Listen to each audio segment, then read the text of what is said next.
제가 지금 이렇게 멀쩡하게 서 있지만 어제 갑자기 이제 위가 뭐 경련이 일어났는지 뭐 그래가지고 갑자기 새벽 4시쯤에 응급실에 갔다가 지금 잠 한숨도 못 자고 역대급 푸시시함으로 지금 이렇게 강대에 섰습니다. 그럼에도 불구하고 수액과 진통제로 겉들이 설 수 있다는 사실을 여러분 기억했으면 좋겠습니다. 제가 그 위하고 이런 것 때문에 아픈 게 잘 없고 제가 늘 옆에서 아내가 아픈 걸 보고 왜 이렇게 아플까 했는데 제가 이제 후회가 됩니다. 이제 진짜 아프더라고요. 이제 어쨌든 이제 그런 상태인데 그래도 뭐 수액이 있습니다, 여러분. 그래서 수액 하나도 안 돼가지고 아프다니까 진통제를 주시더라고요. 그래서 진통제를 맞고 아주 좋습니다, 기분이.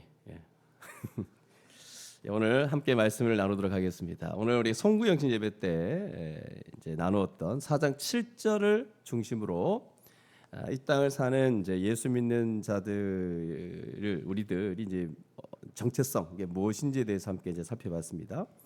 이 땅을 살아가는 이 예수 믿는 우리들에게 어떤 부딪히는 어떤 이 삶의 현실만 있는 게 아니라 우리에게는 아주 놀라운 사실이 있다는 것을 이 7절 말씀을 통해 보았습니다. 기억나시죠?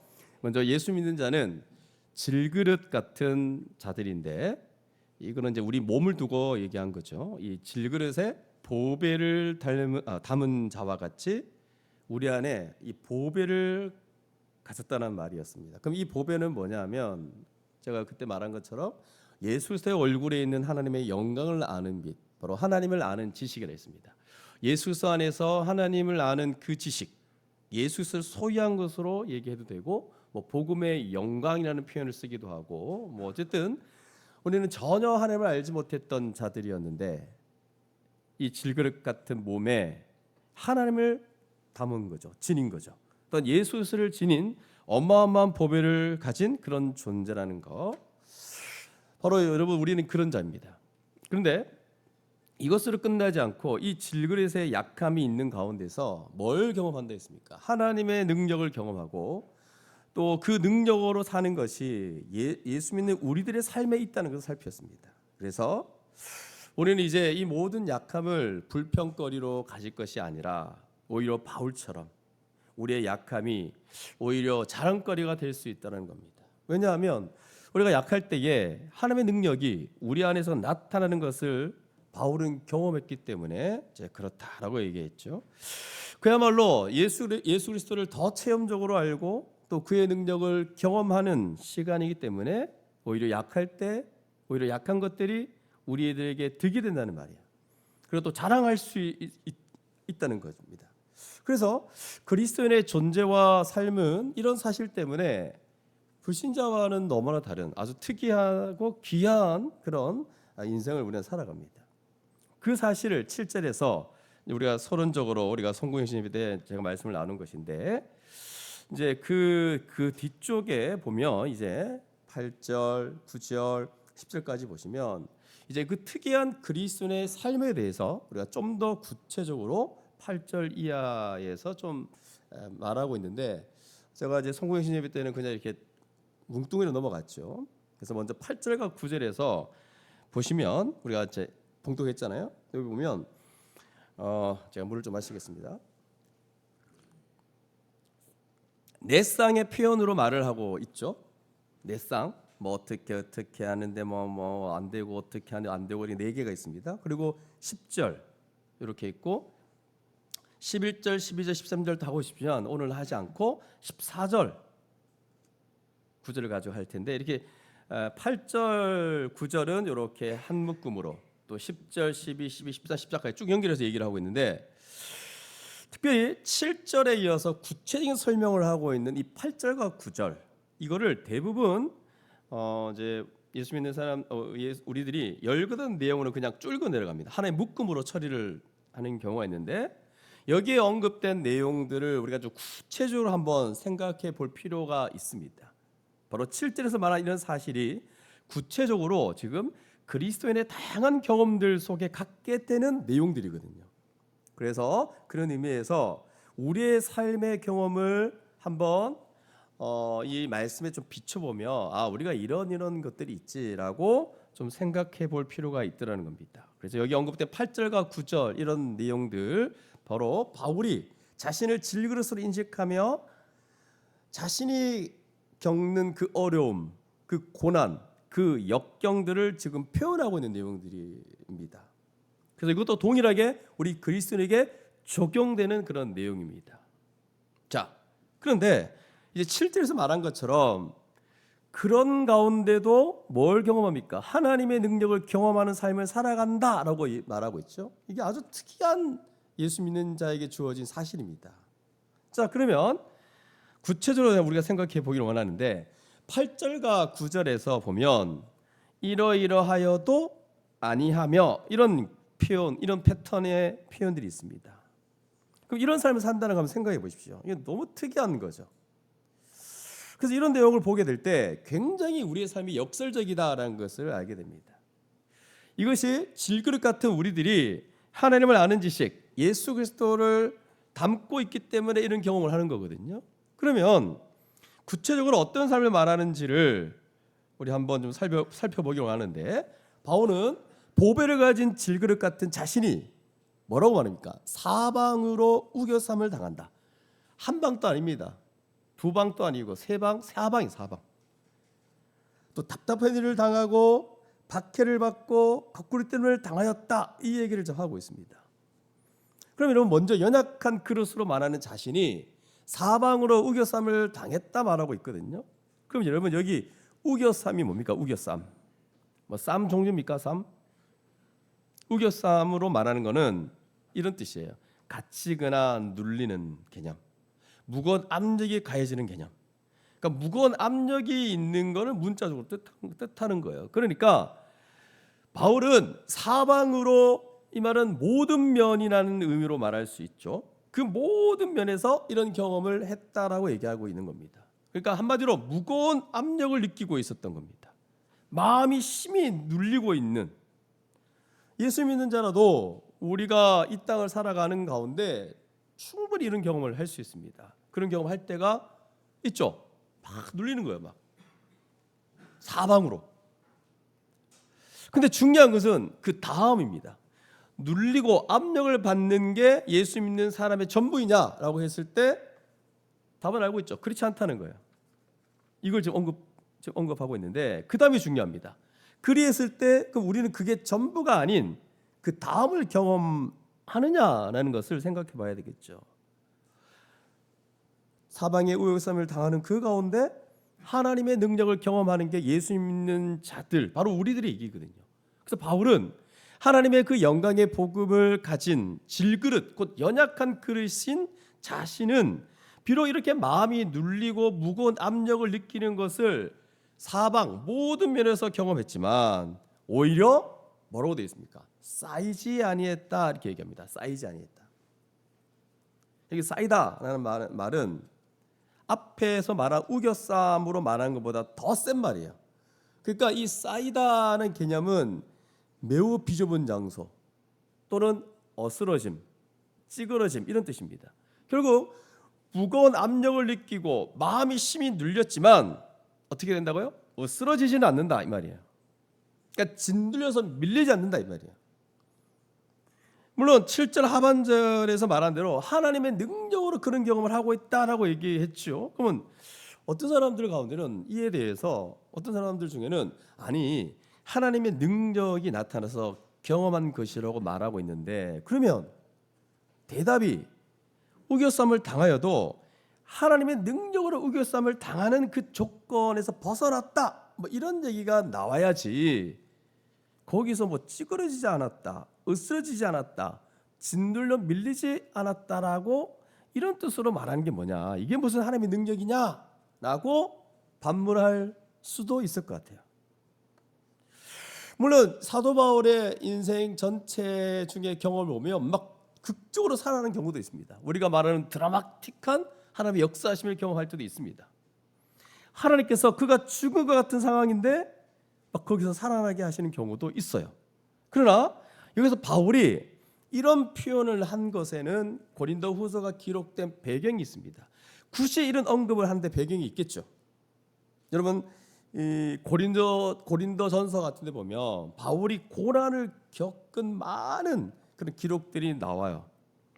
6장에도 나오고 11장에도 나오는데 자기가 얼마나 이런 많은 것들을 겪었다는 것을 얘기를 막 합니다. 고린도후서에.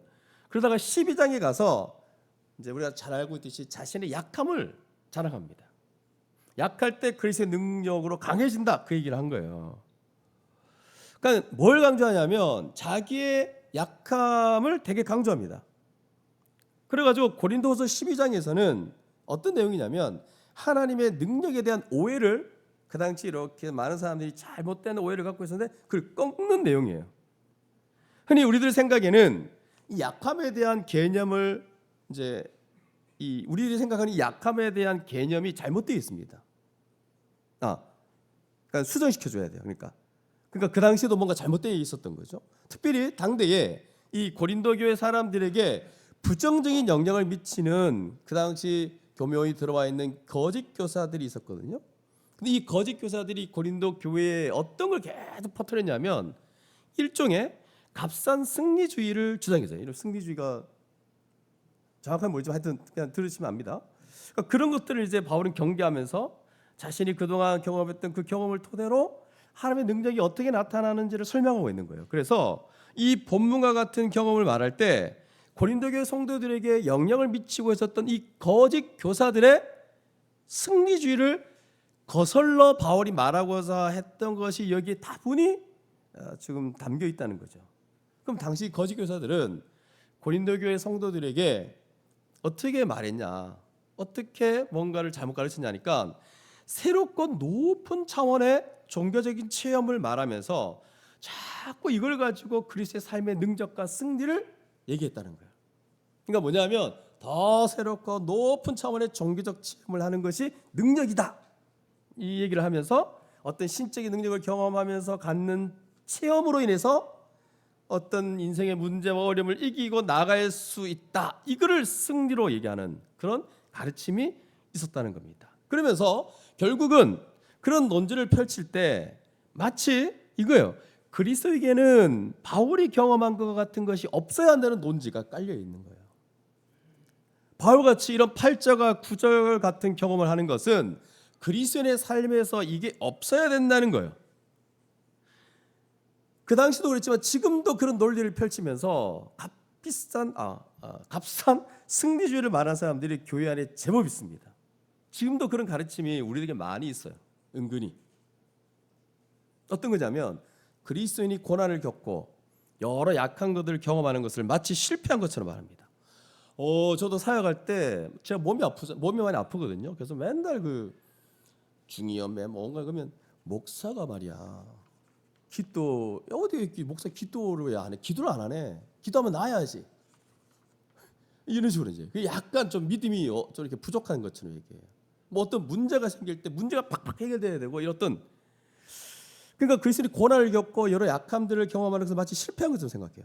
예수 믿으면 바로 문제가 해결되고 어려움이 있으면 빨리빨리 해결되고 그래야지 막 행복하고 축복받았다 이런 얘기가 나와야지. 예수 믿는데 무슨 계속 고난을 겪냐, 이건 아니지 않냐, 이렇게 생각한다는 거예요. 그러면서 심지어 네가 이렇게 고난과 어려움을 겪는 거는 하나님의 복을 받지 못해서 그런 것이다 라는 논지를 펼친다는 겁니다. 거기에 대해서 바울은 어떻게 합니까? 오히려 자신의 약함을 말하면서 그 약함의 경험 속에서 하나님의 능력이 임한다는 것을 얘기하고 본문 8절에 이하의 삶을 가졌다는 거예요. 이걸 지금 말하고 있습니다. 그래서 우리가 이렇게 보는 대로 사방으로 우겨쌈을 당했지만 어떻게 합니까?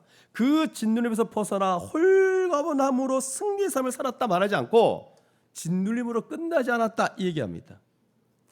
그뿐만 아니죠. 그런 깨어지기 쉬운 질그릇 같은 자신이 어떻게 합니까? 답답한 일을 당했다는 거 얘기하죠. 답답한 일. 그럼 답답함으로 말한 것은 뭡니까, 여러분? 답답함 뭐예요? 어떻게 해야 될지 몰라서 당황스러운 걸 얘기합니다.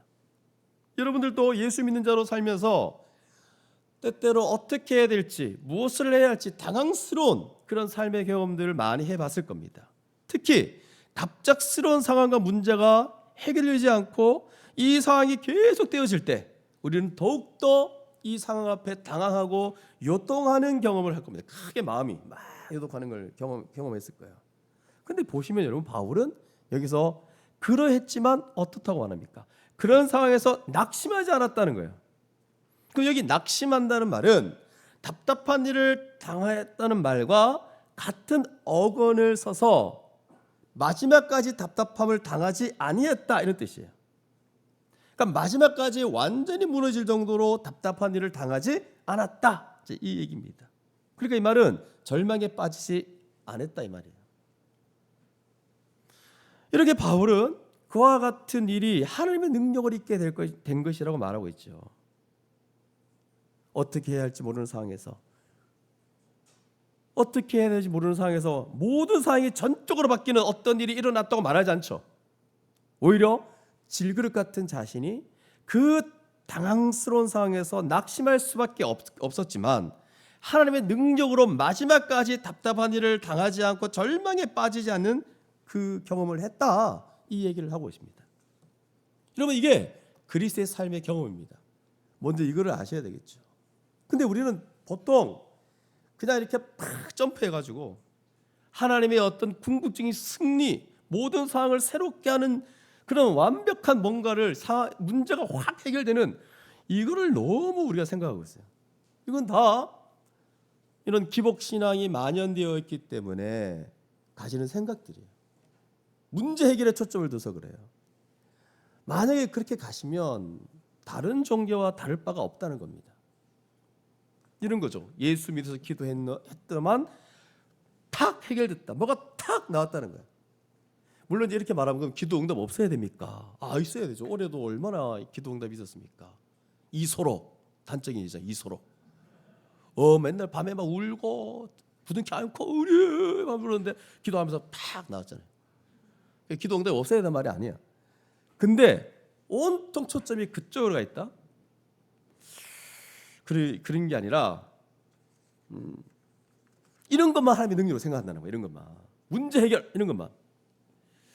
그게 아니고 그리스도의 삶은 먼저 여기부터 생각해야 됩니다. 뭐죠? 깨지기 쉬운 질그릇 같은 그 인생 속에서 이렇게 살아가다가 그 상황을 완전히 막 점프해서 뒤바꾸는 그런 것보다 오히려 딱 버틸 수 있게 만드는 하나님의 능력이 이런 거라는 거죠. 이 잘못된 값싼 승리주의를 기독교로 자꾸 오도하면 안 됩니다. 그래서 그리스도의 삶에는 이런 사실 때문에 신비가 있는 거예요. 그래서 이런 세계를 경험하지 않으면서 예수 믿는다고 한다면 자기가 질그릇의 보배를 지닌 이 삶의 가치를 모르게 되는 거죠. 그걸 경험하지 못하게 되는 것입니다. 자, 그리고 세 번째로 말하고 있는 건 박해를 받았다라고 해요. 그때 박해를 받았다. 근데 박해를 받았지만 버림받지 아니하였다 말하고 있죠. 그럼 여기에 버림받지 않았다라는 이 단어는 어디에 쓰여 있는지 아세요? 예수님께서 십자가에 달렸을 때 나의 하나님 어찌하여 나를 버리셨나이까 할 때 그 단어와 똑같은 의미입니다.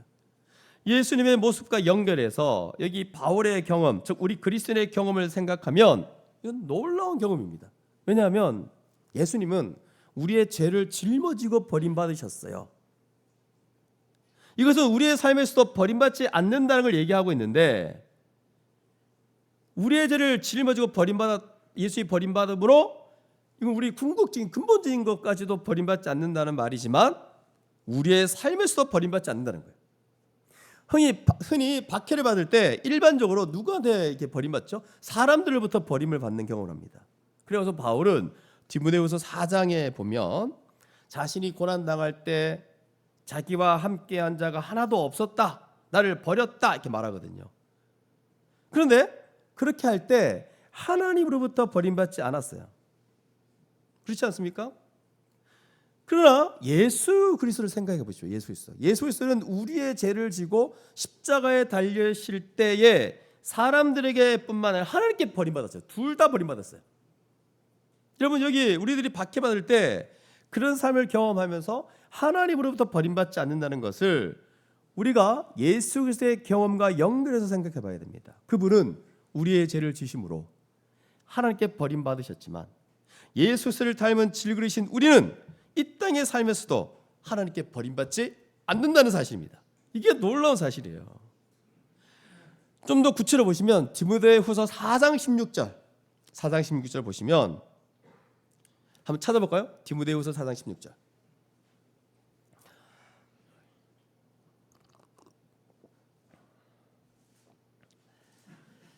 국밥 먹지 마십시오, 여러분. 국밥.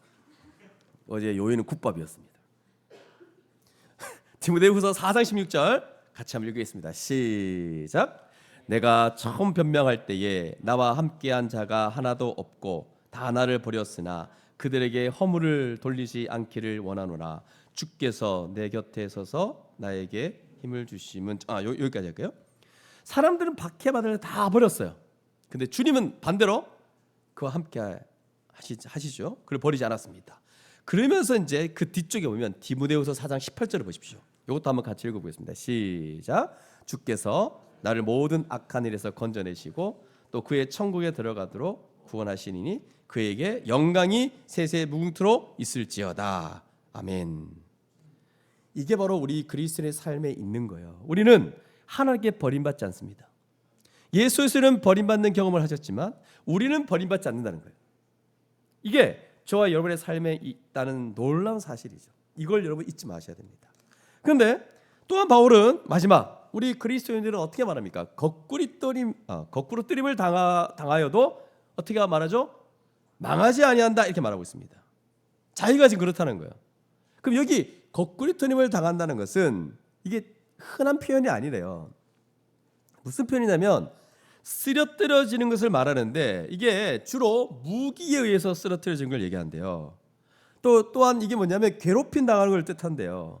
그래서 어떤 사람은 이 말의 의미를 좀 장황하게 설명하는 한 주석가가 있는데 이렇게 말합니다. 공격이나 무기에 의해서 쓰러지고 학대 또는 괴롭힘을 당하고 버림받거나 거부당하고 질병에 걸리거나 심지어 살해당함을 말한다 이렇게 얘기한대요.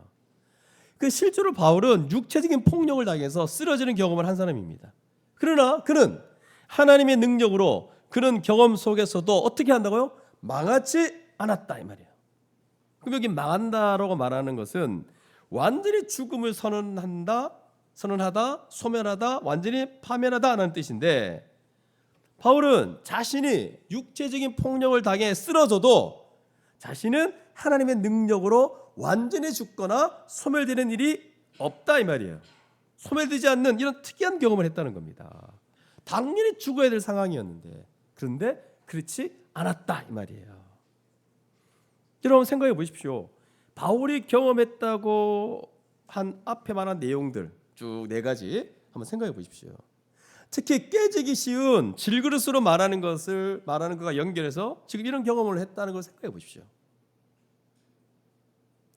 우겨쌈을 당하고 답답한 일을 당하고 박해를 받고 거꾸로 뜨림을 당하는 이 경험들은 그릇을 깨고도 남을 정도의 경험들 아닙니까? 그러나 바울은 그런 경험들 속에서도 질그릇 같은 자신을 깨어 부서지지 않게 하시는 하나님의 능력을 경험했다는 거예요. 이런 하나님의 능력이에요. 정말 약할 때마다 능력이 하나님께 있다는 것을 생생하게 경험했다는 거예요. 그럼 여러분 어떤 사람은 제가 앞에서 얘기했지만 그래도 주님의 능력으로 벗어나게 했다면 자꾸 이렇게 큰 뭔가를 생각해요. 히스기야 때 같은 사건 정도는 돼야 되지 않냐? 솔직히 히스기야가 누군지 모르고 뭔지 모르죠. 히스기야 여러분 히스기야 때 아수르가 막 이게 침공해서 들어오거든요. 아수르가 막 예루살렘을 막 치겠다 해서 18만 5천 명 데리고 들어오거든요. 그때 아수르가 어떤 배경 가운데 있었냐면 제국을 완전히 제패하고 있었어요. 그 제국 앞에 주변 나라들이 꼼짝 못하고 있는 그 이스라엘이 이렇게 처해 있었어요. 그래서 그 히스기야가 하나님께 구합니다. 기도합니다. 그때 하나님께서 응답하시죠. 어떻게 응답하시냐면 오늘 밤에 저들이 다 시체로 바뀔 거다. 시체로 다 바뀐대요. 18만 5천 명이 시체로 다 바뀐대요.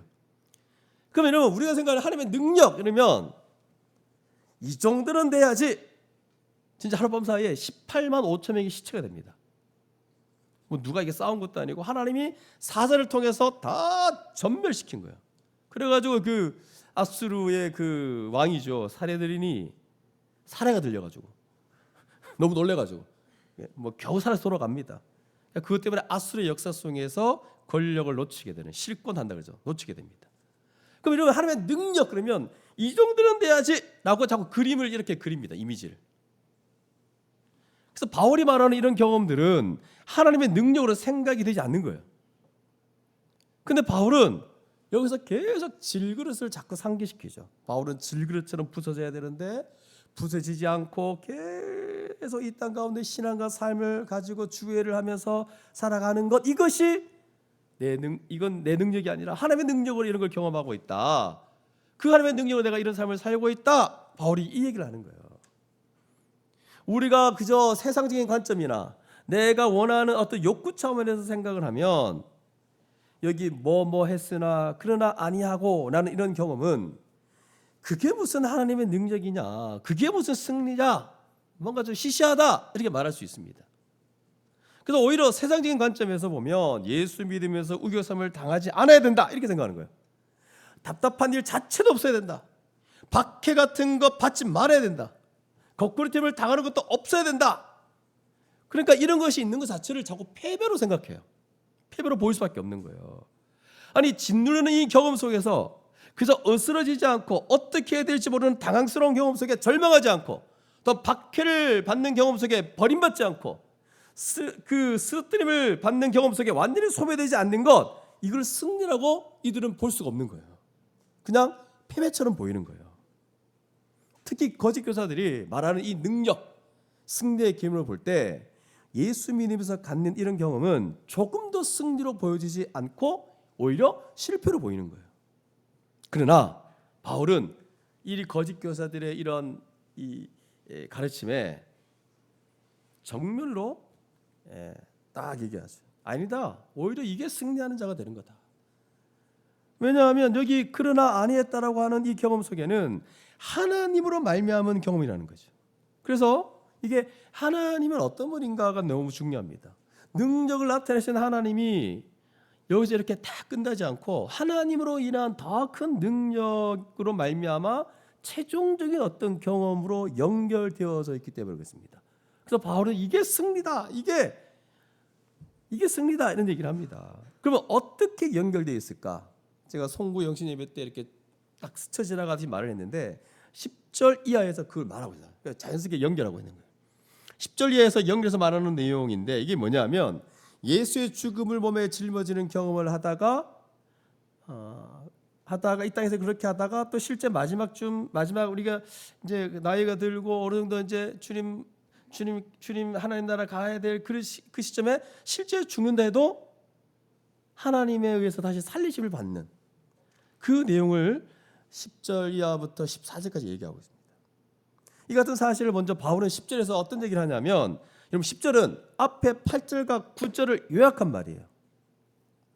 그 당시 사람들이 이게 왜 승리냐, 누가 봐도 패배지, 이런 경험은 예수 믿는 사람들에게 무슨 승리냐 이러고 막 말할 때 바울이 뭐라고 답을 주는지 우리가 정확히 봐야 되는데 10절 이하에.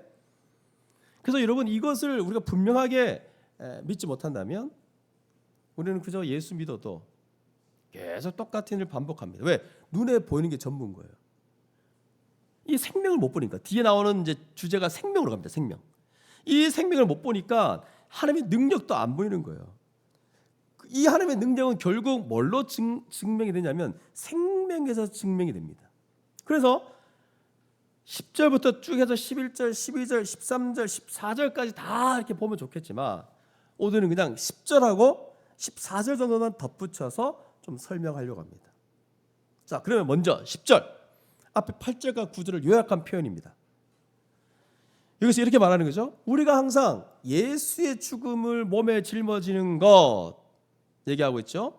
그리고 이어서 예수의 생명이 또한 우리 몸에 나타나는 것. 그럼 이런 생명에 관한 일이 하나님의 능력으로 있기 때문에 그런 거예요. 그러면 여러분 여기서 먼저 8절과 9절을 연결해서 10절을 좀 더 구체적으로 이해할 필요가 있는데 8절과 9절의 경험을 예수님의 죽음과 예수의 생명으로 지금 말하고 있어요. 결국 하나님의 능력이 나타나는 것에 이어서 가장 놀라운 지금 말을 하고 있는 것인데 바로 뭡니까? 또 하나님의 능력이 나타나는 것을 얘기하고 또 마지막 그 뒷부분 14절 같은 데 가면 이제 사방에서 다시 살아나는 것으로 연결해서 얘기하고 있습니다. 이 모든 것들이 예수 믿는 우리가 누구인지를 잘 설명해 주는 너무나 중요한 표현들입니다. 그럼 여러분 한번 보십시오. 10절에서 예수의 죽음을 몸에 짊어진다 했는데 그때 예수의 생명이 나타난다 말하고 있어요. 그럼 여기 죽음은 뒤에 14절에서 다시 살리사라고 할 때 원래 요 구절에 죽은 자가 생략되어 있는데 그 죽음하고 다른 단어 헬라어를 보면 다릅니다. 앞에서 죽음은 이제 우리가 앞에 8절 9절 요약했다 하니까 이 땅에서 죽을 것 같은 어떤 뭐 힘듦 이런 것이고 뒤에 말하는 14절은 사망이에요. 실제로 우리 몸이 닿는 사망. 무슨 알겠죠? 그러면 10절에서 말하는 죽음 8절 9절 앞부분에서 말한 것으로 죽음으로 말하는 것, 바로 우겨삼을 당하고 이 죽음은 답답한 일을 당하고 박해를 받고 거꾸로뜨림을 당하는 것, 이걸 죽음으로 얘기하고 있어요. 그러니까 우리들이 살면서 겪고 직면하는 정말 이 땅에서 죽을 것 같은 위험, 고난 이런 걸 얘기한다는 거예요. 그러나 그것들만 있지 않다는 것이 바로 이어서 나오죠. 그게 8절과 9절에서도 뭐 했지만 아니하여도 할 때 그 아니하여도 뒷부분에 대한 얘기. 똑같이 여기도 예수의 죽음을 몸에 짊어지면 그것으로 끝나지 않고 어떻게 된다고요? 예수의 생명이 우리의 몸에 나타난다라는 얘기예요. 이게 예수 믿는 사람들이 경험한다는 겁니다, 여러분. 그러니까 쌓이지 않는 거죠. 분명히 우겨쌈을 당했으면 우겨쌈을 당한 것에 대한 현실로 인해서 죽음의 기운이 있는 거죠. 근데 거기서 죽음으로 끝내야 되는데 거기서 쌓이지 않는다 이렇게 말합니다. 뒤에도 마찬가지죠. 낙심하지 않는다. 버림받지 않는다. 망하지 않는다. 이게 다 뭘 말하냐면 우리 몸에 나타나는 예수의 생명이라는 거예요. 이것이 예수 믿는 사람에게 있다는 사실입니다. 근데 하나님의 능력으로 경험하게 되는 이 생명의 역사는 여기서 끝나지 않죠. 8절과 9절의 경험에서 이 땅의 삶에서 끝나지 않고 더 놀라운 사실로 이어진다는 것을 우리가 알 수 있는데 뭐냐 하면 살면서 우리 몸에 예수의 생명이 나타나는 것은 하나님의 능력으로 있게 되는 거예요. 그런데 진짜 하나님의 능력으로 생명이 나타나는 게 사실이냐라고 막 이제 그 당시 사람들이 막 얘기하잖아요. 그럼 뭔가 이제 증거를 해야 되잖아요. 이게 이 하나님의 능력이 맞냐, 뭐 생명이 나타나는 게 맞냐, 사실이냐, 뭔가 탁 들이대야 되는데 거기에 대한 궁극적인 결론이 있어야 돼요. 이게 뭐냐면 최종적인 승리라고 하는 것을 드러내야 되거든요. 그게 뭐냐면 죽음, 사망에서 살리는 거예요. 여러분 기독교만이 죽음의 문제, 우리 몸이 죽고 타 종교는 다 썩어 들어가고 끝납니다. 우리는 죽었지만 사망했지만 하나님은 다시 살리십니다. 우리가 이 땅에 살면서 죽어 같은 경험 속에서 생명을 경험했듯이 진짜 이제 마지막 사망을 경험할 때 오늘 여기 14절에서 말한 것처럼 진짜 우리가 죽는 걸 얘기하거든요. 그 사망을 경험할 때 하나님의 능력으로 다시 살리심을 받는다는 거예요. 따라서 우리가 살면서 예수의 죽음을 몸에 짊어지는 경험 속에서 예수의 생명이 몸에 나타난 것을 경험하는 것은 즉 하나님의 능력, 다시 살리시는 생명의 역사를 맛보는 거예요. 그러니까 마지막 우리가 사망할 때 우리가 살아나잖아요. 그걸 미리 이 땅에서 맛보게 한 거예요. 생명이 이렇게 우리 가운데 나타나는 거예요. 그래서 우리들이 이 땅을 살면서 8절과 9절처럼 이런 경험 속에 예수의 생명이 나타나는 것은 너무나 중요합니다. 이 생명의 나타남의 결론이 어디로 연결되냐? 마지막에 진짜 사망에서 예수와 함께 살리시는 것으로 나타난다. 이게 진짜 승리예요, 여러분. 바울이 지금 거짓 교사들이 말하는 이런 경험을 가지고 자꾸 승리를 말하는 것은 승리가 될 수가 없어요. 진짜 승리가 뭔지를 말하지 못하고 있습니다. 그래서 14절에 주 예수를 살리신 이가 예수와 함께 우리를 다시 살리신다는 것을 말하고 있는 거예요. 결국 바울은 이것이 하나님의 능력의 종국이요 궁극이다. 참된 승리라는 것을 지금 말해주고 있는 거예요. 그리스도의 삶의 능력과 승리는 그 당시 그들이 주장했던 것처럼 높은 차원의 종교적 체험이 아니다는 거죠. 우리 교회는 그렇지 않지만 여러분 중에는 아마 많은 경험을 했을 거 아니에요. 저도 한때 막 이런 방언이 막 터지고 뭐 체험을 하고 이런 거 가지고 하나님의 능력으로 얘기했는데 진짜 능력이 있는 게 아니에요. 진짜 능력은 이 땅에서는 정말 우겨삼을 당하고 뭐 박해를 받는 죽음의 기운이 있죠. 거의 죽는다고 표현하는 거예요. 근데 이런 예수의 죽음을 몸에 짊어진 그런 삶의 경험 속에서 오히려 예수의 생명이 나타나는 것, 이게 진짜예요, 여러분. 그런데 바울 당시 이 거짓 교사들이 그리스도의 삶의 능력과 승리를 자꾸 이런 체험하는 높은 차원의 어떤 것으로 말했던 거죠. 그러니까 여기 있는 사람들도 좀 유혹을 받은 것 같아요. 고린도 사람들이 이제 진짜 승리가 어떤 건지 잘 모르는 거죠. 그래서 뭐 영적인 체험들 이런 것들이 뭐 능력이다, 승리하는 거다라고 막 생각했던 겁니다. 근데 여러분 오늘날도 이렇게 생각할 수 있다는 거죠. 지금 바울이 말했던 이런 삶의 경험을 무시합니다. 자기가 힘들었는데 거기서 우겨삼을 당하지 않고 거기서 버림받지 않고 전멸되지 않는 거예요. 이렇게 자신이 이 땅에서 신앙을 지키고 여기서부터 이 생명을 맛보다가 궁극적인 마지막 생명으로 나아가는 것을 되게 쉽게 되게 얕잡아 보는 거예요. 아무것도 뭐 별로 이게 큰 뭔가 승리가 아닌 것처럼 생각해요. 이건 세상에 없는 얘기거든요. 예수를 보배로 담고 있는 사람들에게는, 보배로 담지 않는 사람에게는 절대 경험하지 못하는 세계예요. 보배를 지닌 사람들만 경험하는 세계. 이거야말로 진짜 승리의 체험이라는 사실입니다. 여러분은 이게 그리스도의 삶에서 경험하는 참된 능력이요, 승리인 것을 여러분 믿습니까?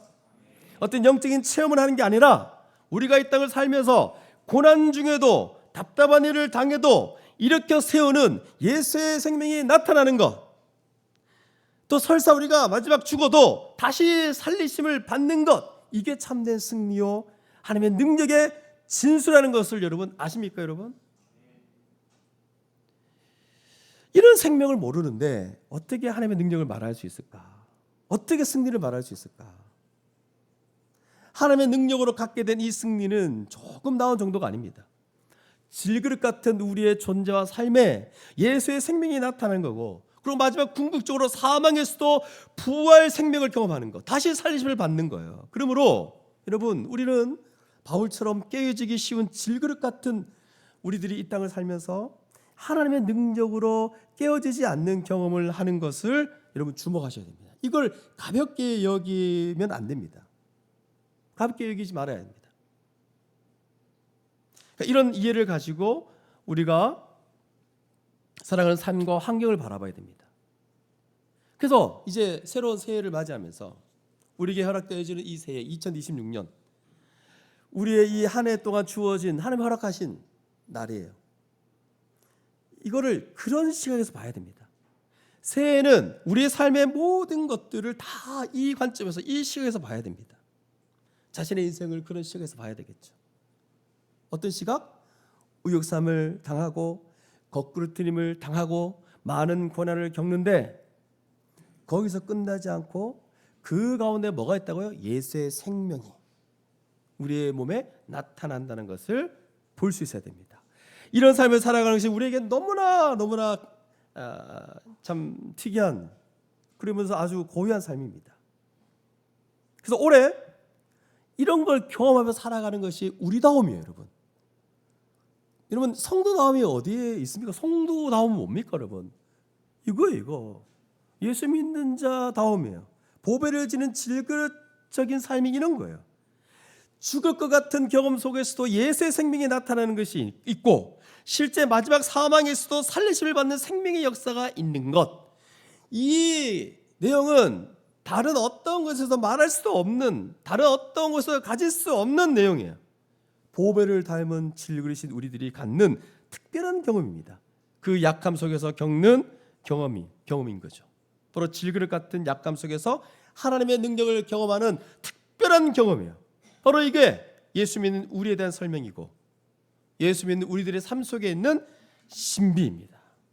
이것을 알면 우리의 삶 속에 있는 다양한 고난, 즉 질그릇을 깨트릴 것 같은 많은 어려움과 역경과 시련 속에서 우리는 그런 것들을 다르게 보며 다르게 대하며 이 땅을 살아갈 수 있더라는 사실입니다.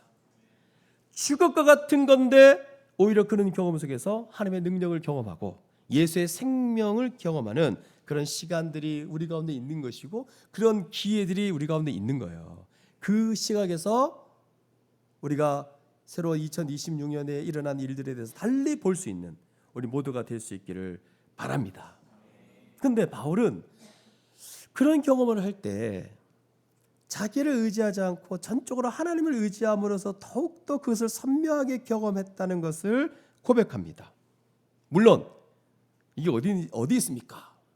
여기 8절 9절의 경험 속에서 그런 모습이 이 사람에게 분명히 있었다고 이제 실제로 드러나진 않습니다. 그렇죠? 어떤 구체적으로 나타나지 않습니다. 하지만 정황상 고린도서 1장에 보면 하나님을 의지했다는 고백을 하고 있거든요. 한번 볼까요? 고린도후서 1장 8절 9절을 보시면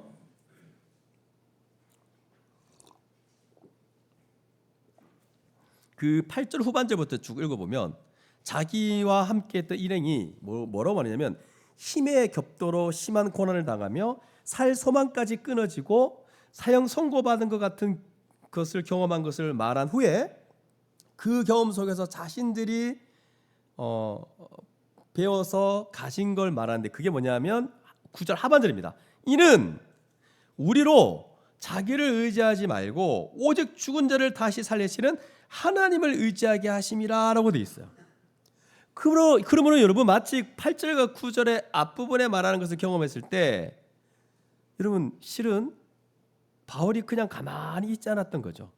살 소망이 끊어진 것 같은 그런 경험 속에 가만히 있지 않았다는 거죠.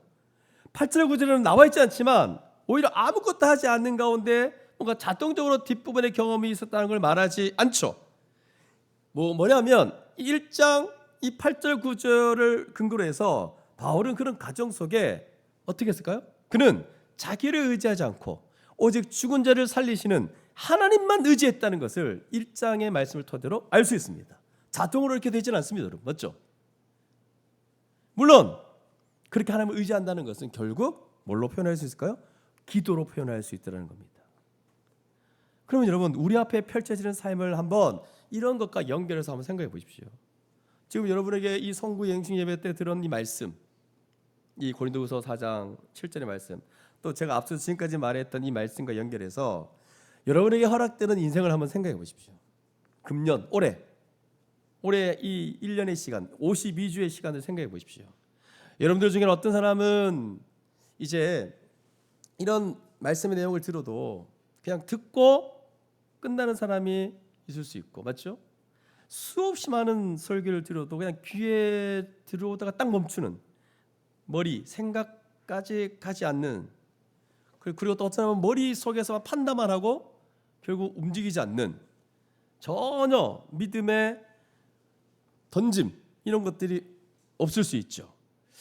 근데 저는 오늘 이 신년 예배를 통해서, 오늘 특별히 이 말씀을 통해서 정말 이 말씀이 실제다, 사실이다라고 여러분 아멘으로 반응하기만 한다면, 그리고 이걸 마음에 새기고, 그리고 앞으로 펼쳐질 이 52주 2026년들을 생각하며 나에게 허락되는 인생을 한번 생각해 보자는 거예요. 이 말씀을 가지고 한번 살아가 보자는 거예요. 그러면 여러분 앞에서 연결해서 제가 쭉 얘기했던 것들을 5가지로 한번 제가 한번 요약해 보겠습니다. 우리에게 허락되는 인생 가운데 한번 이 말씀들을 한번 비춰보면서 이렇게 살아야겠다라고 반응하는 그런 시간 되었으면 좋겠습니다. 첫 번째, 일단 우리는 비록 질그릇같이 약하지만 가장 귀한 보배 예수 그리스도의 얼굴에 있는 하나님 아는 지식을 가진 자입니다. 우리 앞에 펼쳐지는 인생에 먼저 내가 이런 자라는 것을 좀 기억하며 살아갈 수 있기를 바랍니다. 이런 거죠. 나는 깨질 것 같은 그릇, 깨질 수 있는 그릇이야. 그렇지만 내게는 이 세상에 없는 보배를 가졌어. 그건 바로 하나님이죠. 그분을 아는 지식이죠. 예수 그리스도를 지니고 있는 거죠. 예수 그리스도는 보배를 가진 자들이죠. 이걸 여러분 기억하셔야 됩니다. 질그릇처럼 충분히 깨질 수 있는 인생이지만, 하지만 내 안에 이 세상에 그 어떤 것보다 가장 가치 있는, 가장 존귀한 보배를 가진 인생이다라는 것을 기억할 수 있기를 바랍니다. 두 번째, 우리가 그렇게 깨질 것 같은 이 질그릇 같은 그런 존재로서 우리가 약할 때 우리는 능력이 우리에게 있지 않다는 거예요. 하나님께 있다는 걸 경험할 수 있고 또 경험하면서 살아가는 거죠. 그래서 예수 믿는 사람, 이런 것이 우리의 삶에 있는 거예요. 올해 우리의 삶 속에 예수 믿는 자에게 이런 것이 있다는 것을 여러분 꼭 아셔야 됩니다.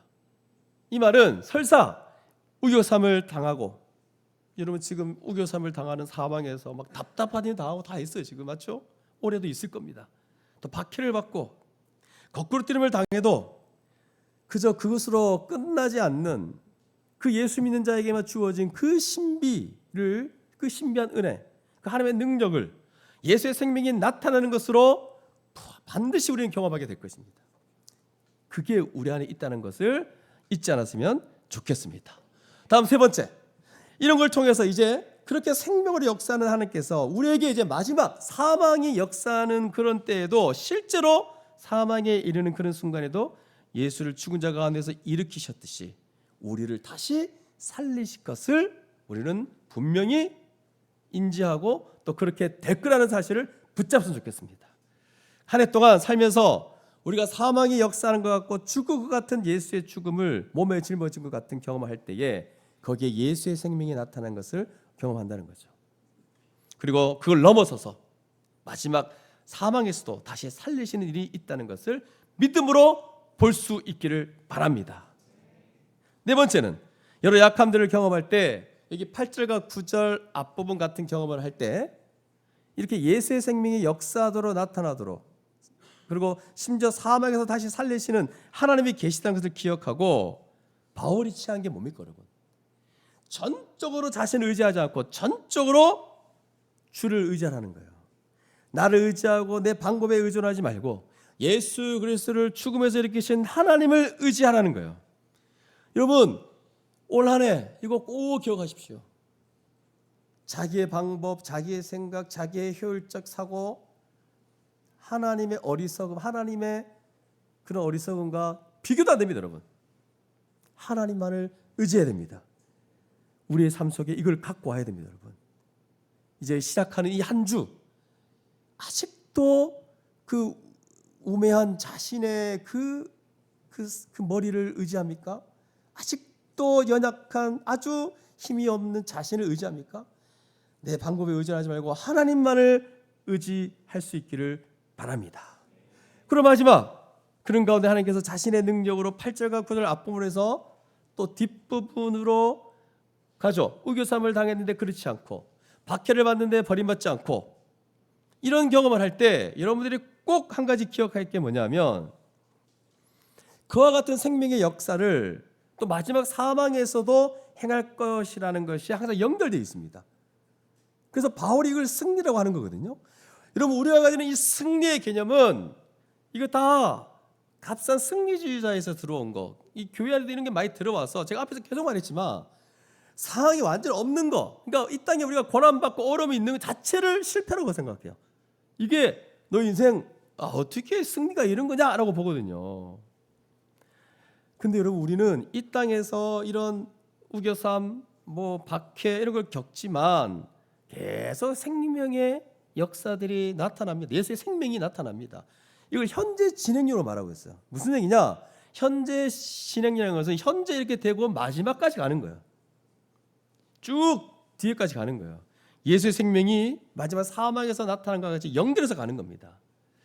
그래서 여러분, 우리가 이걸 볼 때 우리는 바로 뭘 봐야 되냐면 미래를 바라봐야 됩니다.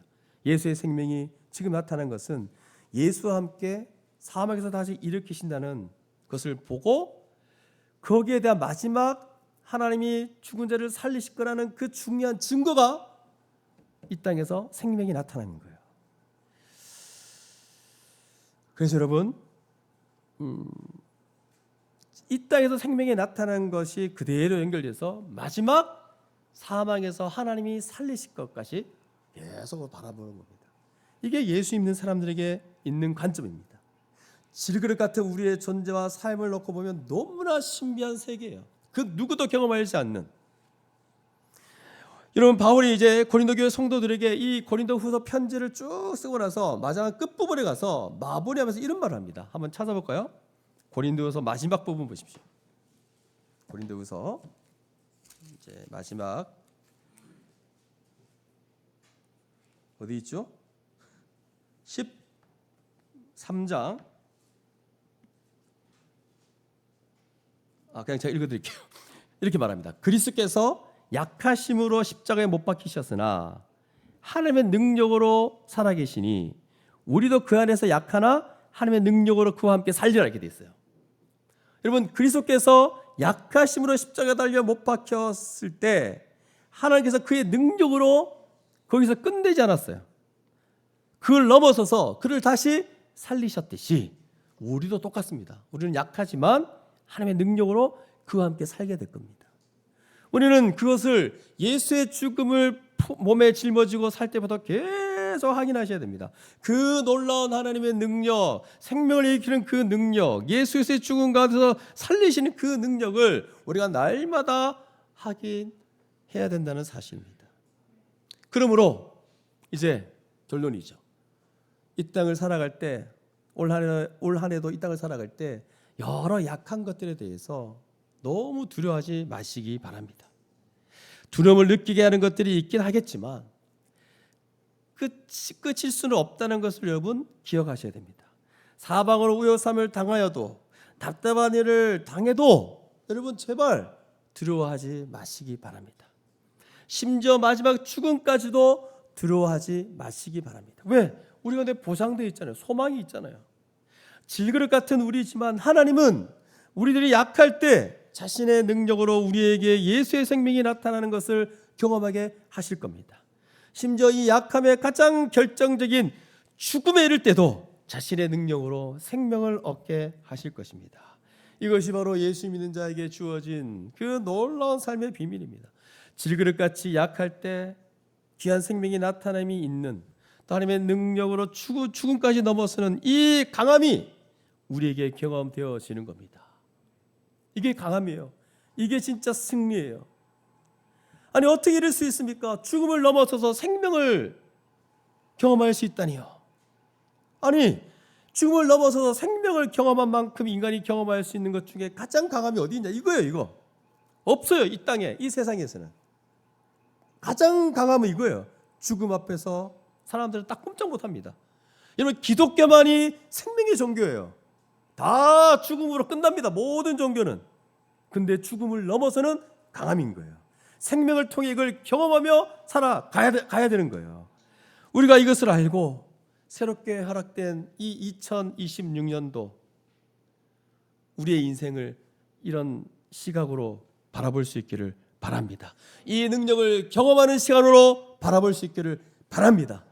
이 얘기는 우리 인생에 있는 우겨삼, 답답함, 박해, 거꾸로뜨림, 불신자들이 생각하는 그냥 내 인생이 원래 그렇지, 운명적으로 받아들이지 마시고 이런 상황 가운데 끝이 아니라는 거예요. 생명이 나타남을 좀 경험하고 다음 때 이걸 좀 대면했으면 좋겠어요. 왜? 우리에게 이런 하나님이 있거든요. 좀 하나님에 대한 오해를 버려야 돼요. 질그릇 같은 나이지만 그 정말 말로 표현할 수 없는 비밀이 있는 거예요. 왜? 어떤 겁니까? 하나님의 놀라운 생명의 능력이 우리에게 나타난다는 사실입니다.